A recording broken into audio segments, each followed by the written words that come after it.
I want you to have all of the world's information at your fingertips. I want you to be able to access any idea, any bit of knowledge, and for that you're going to have to be able to read accurately, precisely, to actually understand what you're saying. And that's not a skill you've probably learned in your English classes. I'm going to start with this bizarre example. A group of MIT students wrote a computer program to write academic papers. Academic papers are these very dense papers that are submitted to academic journals. The computer program didn't understand anything, obviously. It just took some old academic papers, looked at the language patterns in there, and then basically wrote nonsense that followed this kind of complex pattern of writing. And to everyone's amazement, they got these fake, nonsensical papers into some academic journals. That's what's been happening to you in most of your English classes. If you, like this computer program, write pretty looking nonsense, most of your English teachers will give you an A, even if you don't understand what you're reading at all. You can write a bunch of convoluted nonsense, take some quotes from the book. If it's fancy enough looking, you get an A. And that might be good for your grade, but it's bad for your reading because it's prevented you from actually learning what actual reading looks like, what it actually means. Actual reading means taking a complex sentence, boiling it down to simpler and simpler and simpler things until you have the most simple idea. It's an idea that you can understand easily. It's an idea that you can apply to other things.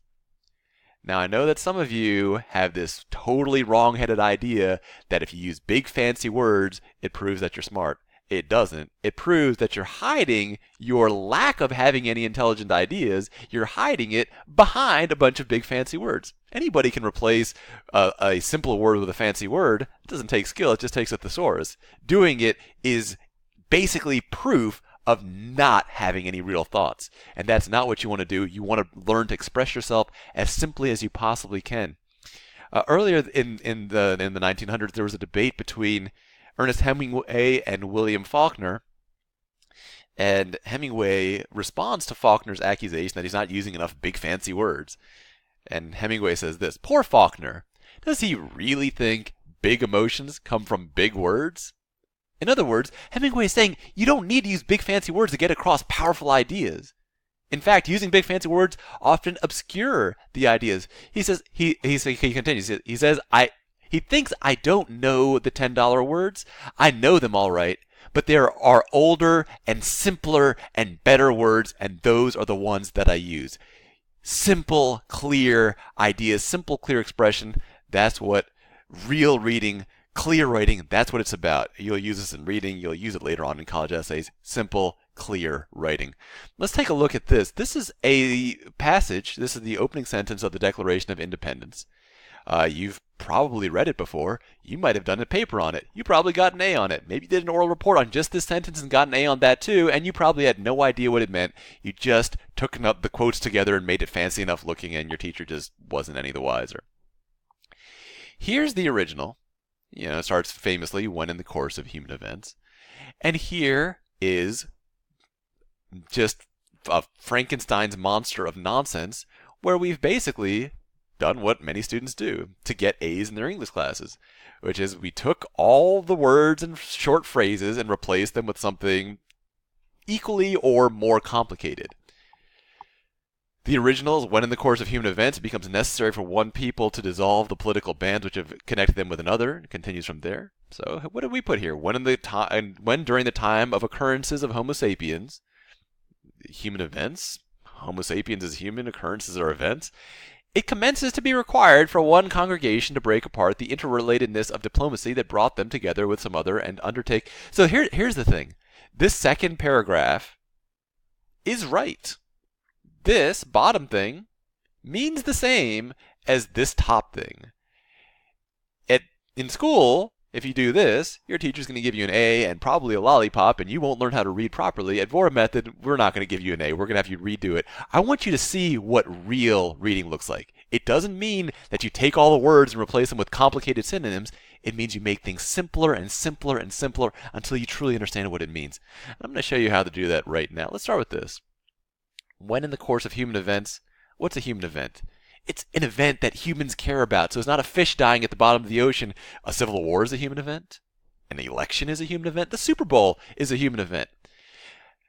It becomes necessary for one people to dissolve the political bands which have connected them with another. What are political bands? Political connections. A band is just something that connects two things together, like a rubber band. What this is saying is when one group of people want to politically separate from another group of people, and to assume among the powers of the earth the separate and equal station to which the laws of nature and nature's God entitle them. So what are these people going to do? First, they're going to separate, and second, they're going to say that they're an equal group. They're not a subservient group, they're not a colony, they're not below, they're equal. A decent respect to the opinions of mankind requires that they should declare the cause which impelled them to the separation. What does that mean? It means that if they want to show respect, if they care about what people in general think, they should explain why they're separating. So this big, long, complicated thing, here's all it's saying. It says if one group wants to separate from another group, they should tell people why. That's it. That's what real reading looks like. That's what it means to understand an idea. Now look at this. Here's what's amazing about really understanding an idea. You can apply it to something else. Let's say we're applying it to a business. If one group of people in a business wants to separate and start a separate business, they should tell people why. We could apply it to a religion. If one sect inside of religion wants to separate and start its own religion, they should tell everyone why. Why? Because they want to have, out of respect for what people generally think, they want people to know why. They're not just going to do it and not tell everyone, they're going to tell people why. You could do it with a music group. If half of the music group wants to split off and start its own music group, they should tell everyone why. That's what understanding looks like. It means that you can express it simply, you can apply it to different things. In Vora Method Reading, we're going to make sure that you're actually doing that. And when you learn how to do it, it means you're going to be able to get information out of any book. It's going to help you, not just on the SAT, and on the GRE, and on the GMAT, and then on the LSAT, and any other standardized tests, and also, of course, in your school classes, and of course, in your college classes.